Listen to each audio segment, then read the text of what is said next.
மாண்புமிகு உறுப்பினர் திருமதி த லதா அவர்கள்.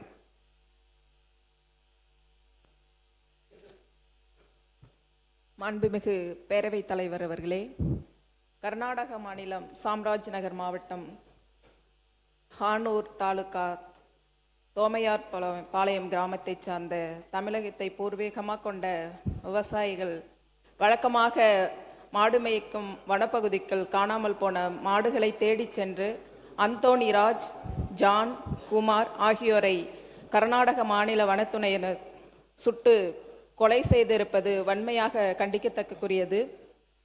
தங்கள் குற்றத்தை மறைக்க அவர்கள் வேட்டையாடினார்கள் என்று வனத்துறையினர் பொய்யான குற்றச்சாட்டை தெரிவித்துள்ளனர். இந்த துப்பாக்கி சூட்டை கொலையை எவ்வகையிலும் ஏற்றுக்கொள்ள இயலாது என்று மார்க்சிஸ்ட் கம்யூனிஸ்ட் கட்சி வலியுறுத்துகிறது. சம்பந்தப்பட்ட வனத்துறையினர் பணி நீக்கம் செய்து கைது செய்ய வேண்டும். கொல்லப்பட்டவர்கள் தமிழர்கள் என்ற அடிப்படையில் தமிழ்நாடு அரசு தனது கண்டனத்தை கர்நாடக அரசுக்கு தெரிவிக்க வேண்டும்.